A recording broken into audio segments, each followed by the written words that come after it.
아까 이제 말씀드렸을 때 미국이 여차하면 북한을 접수평정에서 자유화하겠다라고 말씀을 드렸죠. 그런 전략을 굳혔다. 이 미국은 북한에 대해서 핵과 미사일이 위험 수준 임계치에 왔다라고 판단하고 있고요. 또 북한을 자유화시키는 것이 중국 제압에 도움이 된다라고 보고 있는 거예요. 그러니까 이게 크게 뭘로 번지지 않고 북한을 자유화시킬 수 있는 찬스가 있으면은 그렇게 그 조치를 취하겠다라고 마음을 굳혔습니다.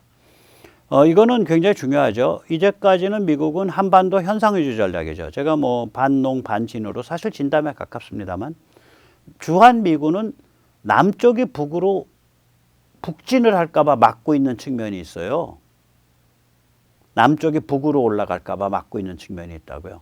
그러니까 현상 유지를 굉장히 중시했단 말이죠. 미국이 그런 식이죠. 뭐 어떤 그 현상이 있으면 그거 막 흔들려고 하질 않아요. 마지막까지. 그런데 이게 저는 바뀌었다고 보는 거예요. 이게 미국이 현상 유지 전략 버렸다. 뭐 어떤 분이 댓글에 며칠 전에도 이런 비슷한 말씀 드리니까 아니 뭐 천안함 때 북한에 대해서 응징보복도 못하게 그렇게 미국이 말렸었는데 뭐 새삼 뭐 한 10년밖에 안 지났는데 미국이 입장 변했겠냐. 아니 10년이면 강산이 변합니다. 입장 변했습니다. 이 증거, 간접적인 증거 딱 하나만 드릴게요. 윤 대통령이 머리에 총 맞았다고 미국과 각을 세우면서 북한을 몰아세우고 있을까요? 아닙니다. 윤 대통령은 박근혜 대통령과 굉장히 다른 사람이에요. 아시잖아요. 그러니까 좋게 표현하면 영리하다고요. 자기 머리 두고 발 뻗을 때 다 계산하고 수순을 다 계산하는 사람이에요. 처음에 집권하고 뭐 저기 대통령 시켜놨더니 아무것도 안 한다고 막 사람들이 그랬지만 그 사이에 검찰 장악하고 감사원 장악하고 국세청 장악하고 경찰 장악하고 공무원 사회 일부 장악한 다음에 지금도 뭐 대못 여기저기 많이 바뀌어 있어요. 그리고 나서 어느 정도 장악이 되니까 조여가고 있잖아요. 조여가면서 그 다음에 북한도 조여가고 같이. 그러니까 이 수술에 대해서 굉장히 능한 사람이라고. 이기는 싸움을 할 줄 알아요. 그리고 싸움이 이길 것 같지 않으면 그 싸움을 회피해. 이런데 굉장히 능한 사람이에요, 저 사람이. 대한민국 거의 최고수라고 저는 생각을 하는데 이게 뭐냐면은 윤 대통령이 북에 대해서 저 정도 각을 세운다는 얘기는 간접적으로 말하면 간접적 증거가 된다 이거죠. 미국이 북을 여차하면 자유화시킨다. 한반도에 대해서 현상 유지를 고집할 생각이 없다라고 마음을 굳힌 거다. 라고 저는 보는 거예요. 다시 말하자면 제가 그 미국의 이제 공화민주 양당을 모두 평정했다 그러잖아요. 삼축주의가 이 트라이엑셀리즘이 이게 중국을 정면으로 겨냥을 하면서 그 한 부분으로서 북한 자유화 찬스를 엿보고 있는 거예요. 지금 그 상태입니다. 막무가내로 안 하겠지만 이게 번지지 않을 수 있다라고 확신이 들고 관리 가능하다라고 확신이 들면 북한 자유화 들어가는 거예요. 언제든지. 언제가 될지 모르겠어요.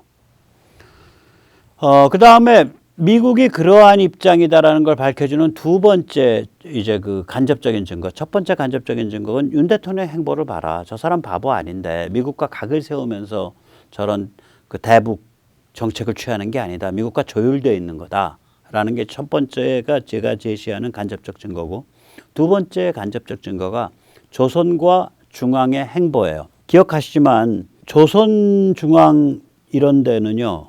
동아 물론 포함해서 동아는 뒷북치고 따라다니지만 박근혜 대통령 때는 취임하자마자 공격했어요.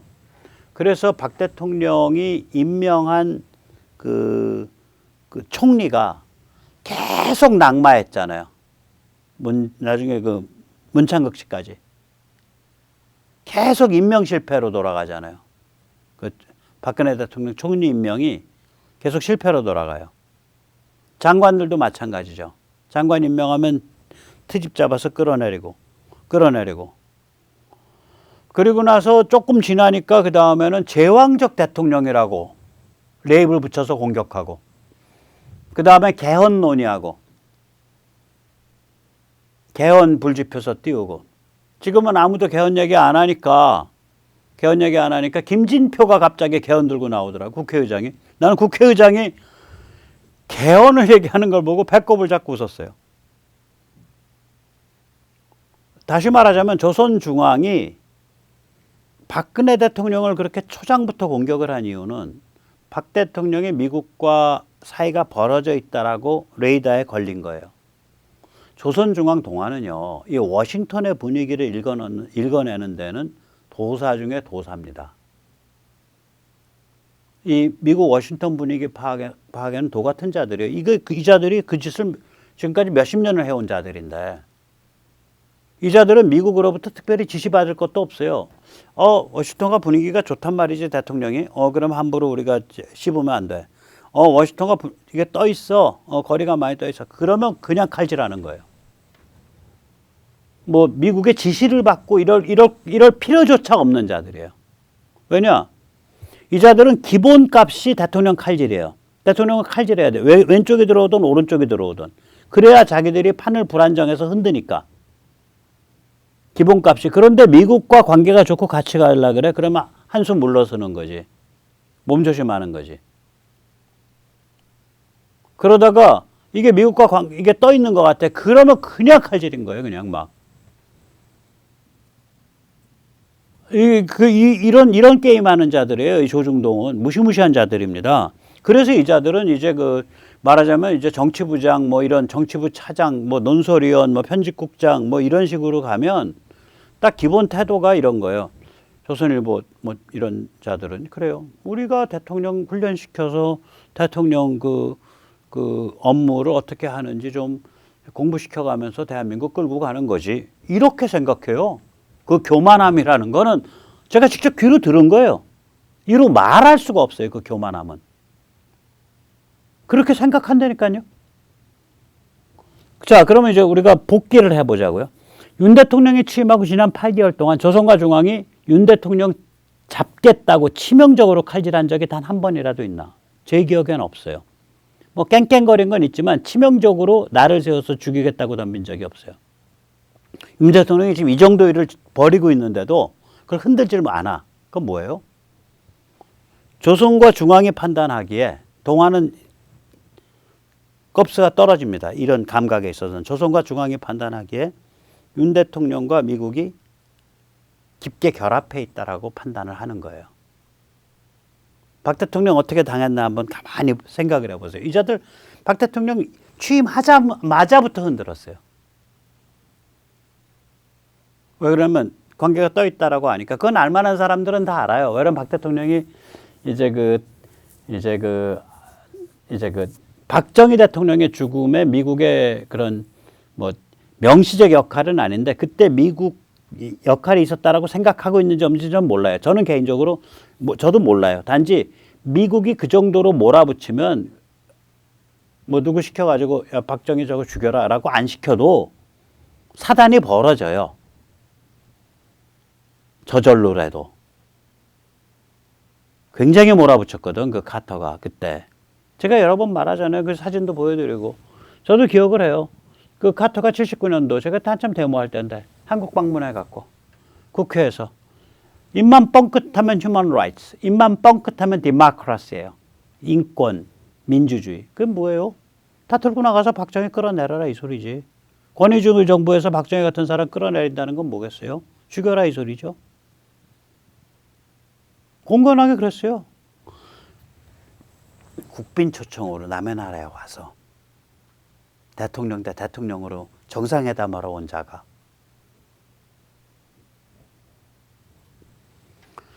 자, 그래서 이제 드리는 말씀입니다.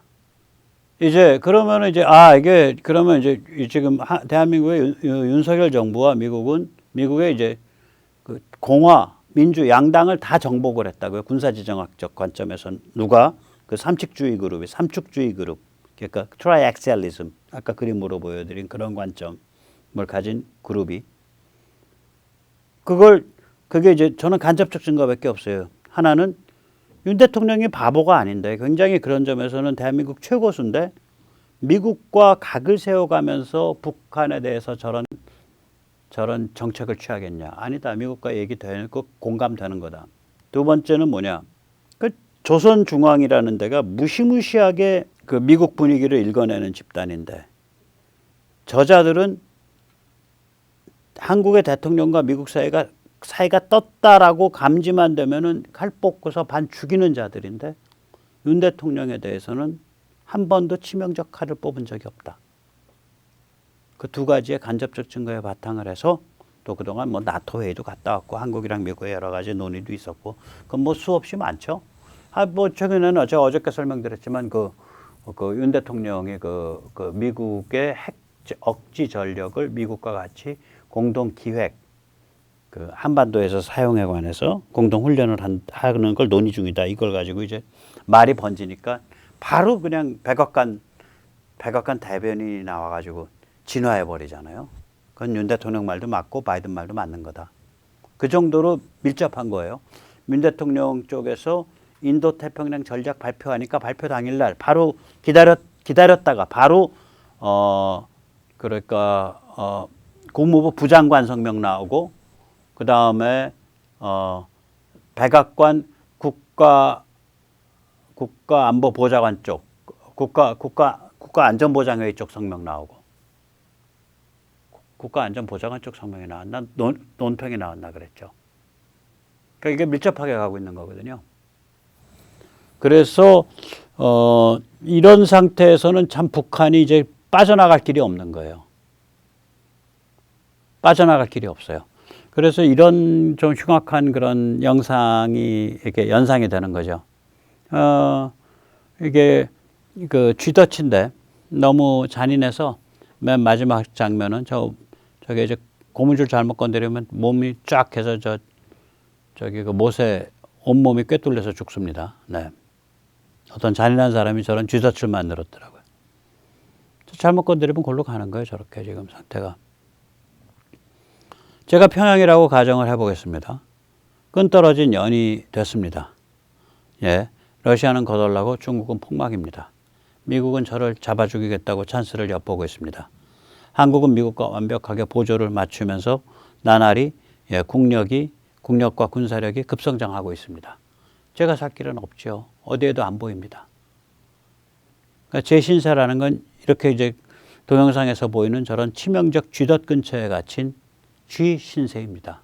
한번 삐끗하면 온몸에 구멍이 숭숭 뚫려 만신창이가 됩니다. 저 어떻게 해야 됩니까? 이게 지금 평양 상태입니다. 그래서 이제 말하자면 이제 우리가 이제 평양의 옵션을 보기 전에 야 거기 중국이 말이야 그냥 직접 인수해가지고 직영 식민지 하면 되잖아. 혹은 야 그 정도로 몰려 있으면 평양의 그 김간에 말고 말이야 비김 쪽에서 말이지 그 김간에 그 제거해버리고 드러내버리고 개혁개방 나가면 되는 거 아니야? 그런 생각을 하시는 게 당연한데 이 김간의 그 업적이라면 업적이 뭐냐면 이런 것이 불가능하도록 만들어버린 거예요. 이 김씨 체제가 없어지면 조금이라도 자유의 바람이 들어가면 북한 주민들의 눈높이는 곧바로 대한민국에 맞춰집니다. 이게 다른 동구권과 다른 거예요.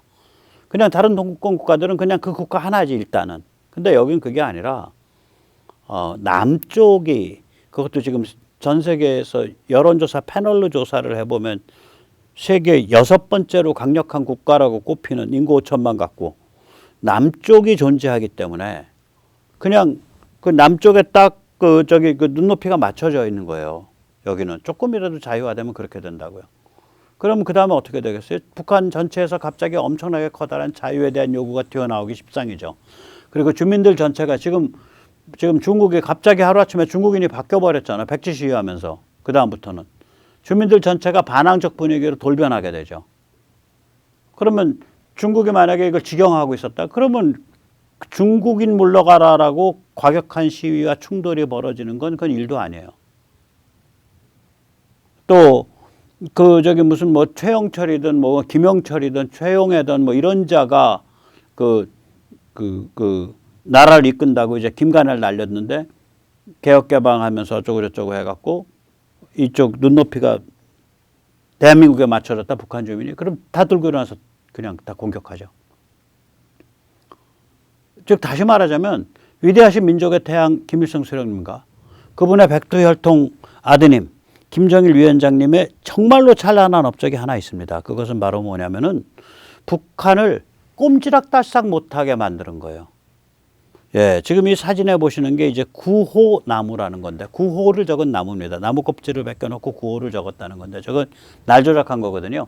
뭐냐면 이제 북한의 지금 역사 해석이요, 만주에서의 항일운동은 얘기를 안 해요. 왜냐하면은 그거는 코민테른 자료가 있고 중국 쪽 자료가 있어서 그건 조작을 못 해요. 그거 따지고 나면 뭐냐, 코민테른의 지시를 받아서 만들어진 동북항일연군이라는 게릴라 부대의 따까리로 있다가 소련이 일제와 최종적인 담판을 딱 30한 5, 6년경에 짓고 나서 37년은 당연히 한 거고 37년은 중일전쟁이니까 그건 당연히 뭐 담판 지은 거고, 그래서 일제와 관계가 좋아지니까 소련이 동북항일연군을 지원을 끊거든요. 그러니까 소련군으로 넘어가잖아. 소련군 88 국제여단으로. 그러니까 김일성이는 그냥 소련이 만들어낸 인물이에요. 그러니까 그쪽에 가서는 들이댈 수가 없으니까. 그 다음에 백두라는 얘기가 나와요. 그게 80년대 중반입니다. 백두혈통이, 그전에는 그런 용어가 없었어요. 80년대 중반에 나온 용어예요. 그 백두산 미령. 갑자기 백두산이 전부 무슨 저기 뭐 항일 무장투쟁의 근거지화로 이제 그 신화가 만들어지죠. 그 신화를 만들려고 이제 한 짓이 저거예요. 구호나무. 그 백두산 근처에 골짜기에 갑자기 나무 껍질이 벗겨져 있고 거기에 저 때려 죽일 일제놈들 다 부시고 김일성 장군을 모시고 우리가 독립을 이루자 뭐 이런 게 줄줄이 적혀 있는 거예요. 그런 나무들이 등장해 갑자기 산골짜기에서. 그래서 그 당시에 구호나무 발견 조사 붐이 불어요. 그 과정에서 그걸 가만히 보고 있다가 그러면 이제 또 그걸 발견하면 표창을 받고 돈을 좀 받아. 어떤 놈이 만들어서 이제 자기가 발견했습니다 라고 주장했다가 위에선 다 알지. 야 저 나쁜 놈이야, 저 죽여. 그래서 죽임 당했어요. 그 사기꾼은. 이제 그런 일들까지 있다고 이게. 그래서 저 나무가 이제 백두 혈통의 백두 미령에서부터 나왔다 그래가지고 저 나무 주위를 우리가 뭐라 그러나, 그 아크릴이라 그러나, 예, 아크릴로 딱 이렇게 원통형 드럼통식으로 해서 딱 밀봉을 시키고 그 안에다가 아르곤 가스를 주입해요. 왜 저거 이제 변질된다고. 저걸 구호나무라 그럽니다. 아마 북한 전역에 수천 그루 있을 거예요. 자, 구호나무 아르곤 가스까지 주입돼 있으니까 저거 변할 리가 없죠. 화석화된 거죠. 지금 북한 처지가 저래요. 화석화돼 버렸어요. 그래서 중국 직영식민지로도 못 가고 김간해를 드러내고 비김 세력이 잡은 다음에 개혁개방을 가지도 못하고 그냥 지금 상태야. 저는 지금 사실 김정은이가 저게 진짜 김정은인지 죽은 김정은인지도 모르겠어요. 왜 그러냐면 그 김일성 영생교의 그 종교적 심볼을 없애면 사회가 무너지니까 김정은이가 죽어서 관짝 속에 누워서 땅에 묻었다 그래도 살아있는 걸로 만들어 놔야 돼. 저 모르겠어요. 솔직히 말씀드리면. 그래서 그런 상태예요. 지금 화석화돼 버린 거예요. 그럼 이제 옵션은 딱 2개만 남아요. 옵션이 2개만 남는다고. 저 상태니까. 하나는 뭐냐? 발작 발악하다가 자살이죠. 발작 자살이에요. 탄노헤이카 반자이죠. 예. 그러니까 천황폐하 만세. 이게 이제 그 동남아에서 이제 미군한테 섬이 하나씩 떨어져가 이제 떨려 나갈 때 일본군이 이제 보급도 끊겨 총알도 끊겨 하고 이제 마지막에 가서 이제 그 총에다가 총검 딱 채우고서 칼 뽑고서 자 우리 대아이조부가 대장부들이 이제 장렬하게 국가를 위해서 순국할 때가 왔다. 돌격 앞으로 그러면 텐노이까 반자이 그러면서 이제 튀어나가는 거죠. 우길기 들고 이제. 그래서 다 죽는 거죠. 뭐 그거랑 뭐 같은 거죠. 이왕이면 저는 수령님을 텐노 천황으로 호칭도 승격하고 이참에 그리고 이제 천황폐하 만세 이러고서 이제 산화하면 더 아마 운치가 있겠죠. 또 이왕 또 그렇게 하는 김에 깃발도 그 인공기에서 우길기로 좀 바꾸시고, 아니 뭐 멘탈이 같지 않습니까?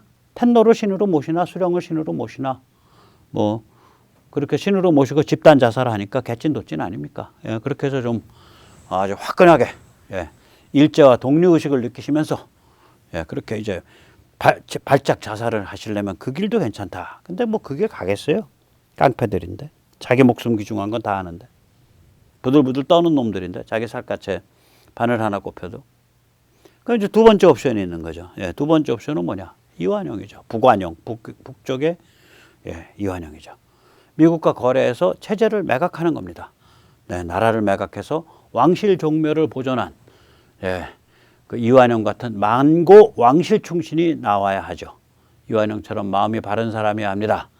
이완용은 조선말 최고의 명필이었는데 사진 속의 글을 보면 이 이완용 아저씨가 얼마나 마음이 바른 아저씨인지 알 수 있습니다. 마음이 바른 자는 글씨도 바르다. 이 같은 바른 마음으로 자손에게 서예를 가르쳐야 한다. 그래서 옛말에 바른 정신으로 집안을 다스려라. 그렇게 가르쳤노라. 심정자 필정, 이차심 화교 기자손, 고왈 가양이정.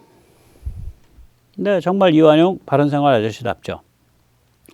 네, 이완용의 팔뚝에는 이렇게 문신이 되어 있다고 합니다. 왼편 팔뚝에는 바르게 살자. 네, 오른편 팔뚝에는 왕실 좋고 내가 좋으면 천하가 바르게 산다. 네, 그렇게 아마 그 문신이 새겨져 있다고 제가 들었습니다. 북한에 북완용이 등장하기를 기도합니다. 체제를 미국에 넘겨주는 풀세출의 영웅이 나타나기를 기도합니다. 최소한 발악 자살은 택하지 않기를 기도합니다. 왜 하필이면 미국이냐, 대한민국이 아니냐. 이 자들은 대한민국에서 못 살아요. 뭐 바하마를 가든지 미국 가서 살아야 돼. 그러려면 이 자들한테는 두 가지가 제공돼야죠. 하나는 기소하지 않는다. 면책특권이 제공돼야 되고, 두 번째는 돈이 제공돼야죠. 그러니까 그러니까 이 자들이 짱 박아놨던 금괴라든지 기타 등등을 달러로 바꿔서 제공할 수 있어야죠. 뭐 그렇게 하시면 될 것 같아요. 그러면은 되지 않나 그렇게 생각을 합니다. 오늘 여기까지 모시겠습니다. 감사합니다.